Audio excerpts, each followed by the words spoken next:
ఈరోజు మనం చెప్పుకోబోయే మూవీ రివ్యూ ఏంటంటే కన్నప్ప. కన్నప్పని మనము గతంలో మనందరికి తెలిసిన కథ గతంలో మనం చూసాం. రెబల్ స్టార్ కృష్ణరాజు గారు నటించి ఎంతో మెప్పించిన మూవీ.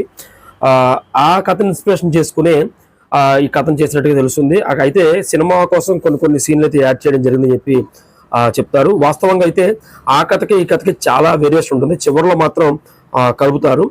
ఈ మూవీ ప్లస్ విషయాలకు వస్తే కథే ప్లస్, రెండవది మంచు విష్ణు యాక్షన్, మూడోది మోహన్ లాల్ గారు కానివ్వండి, మన శివుడి పాత్ర వేసినటువంటి అక్షయ్ కుమార్ కానివ్వండి, పార్వతీదేవి పాత్ర వేసినటువంటి మన కాజల్ గారు కానివ్వండి, అలాగే మహాదేవ్ శాస్త్రి పాత్ర వేసిన మోహన్ బాబు గారు కానివ్వండి, అలాగే మెయిన్ వచ్చి ప్రభాస్ గారు, రుద్ర పాత్ర వేసిన ప్రభాస్ గారు కానివ్వండి, వీళ్ళందరూ కూడా ఎవరి పాత్ర తగినట్టుగా వాళ్ళు నటించారు కంటే జీవించారని చెప్పొచ్చు.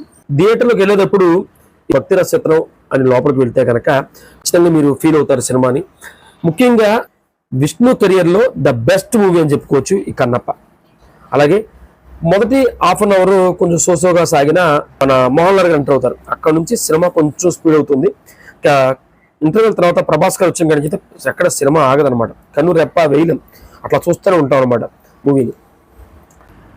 మంచు విష్ణు చివరి హాఫ్ అన్ అవర్ అయితే కనుక ఏడిపించేస్తాడండి, అంత బాగా యాక్ట్ చేశాడు. నిజంగా విష్ణు ఇలా చేయగలడా అనిపించుకునే విధంగా ఉంటుంది. మోహన్ బాబు కూడా ఆ మహాదేవ్ శాస్త్రి క్యారెక్టర్లో ఇమిడిపోయాడు. ఇంకా మైనస్ విషయాలకు వస్తే కనుక ఎక్కడ అంటే ఈ కన్నప్ప జరిగే కాలంలో ఎక్కడ ఆ బ్యాక్గ్రౌండ్ అయితే కనుక కనిపించాల, ఫీల్ కనిపించాల. అలాగే వీళ్ళు వేసిన డ్రెస్సులు కూడా ఆ ఓల్డ్ ఫీలింగ్ రాలా, ఏదో మోడర్న్ డ్రెస్ లాగా అనిపించింది కొన్ని చోట్ల. ఆ భాష కూడా ఒక మోడర్న్ లాంగ్వేజ్ లాగానే అనిపించింది కొన్ని చోట్ల. కథ కూడా దాదాపుగా 3 గంటల నుంచి 3 గంటల 10 నిమిషాల వరకు స్టోరీ అయితే ఉంటుంది.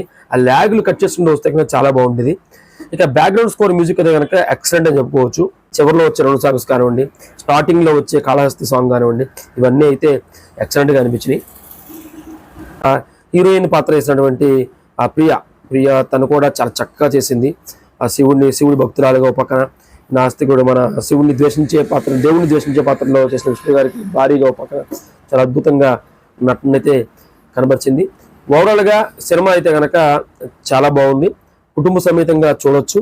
ఇక ప్రభాస్ గారి ఎంట్రీ అయితే సూపర్. ఇప్పటివరకు ప్రభాస్ గారు చేసిన పాత్రలన్నీ వేరు, ఇది మాత్రం టోటల్ డిఫరెంట్. కేవలం కళ్ళతో మాటలతో హ్యాండ్తోనే యాక్షన్ చేసి చూపించాడు, ఎక్సలెంట్. అది మాత్రం చాలా గొప్పగా ఉంది. దీనికి ఓవరాల్గా మనం ఇచ్చే రివ్యూ ఏంటంటే 5కి 3.5. ఖచ్చితంగా కుటుంబంతో కలిసి అయితే ఈ మూవీ చూడొచ్చు. Thank you.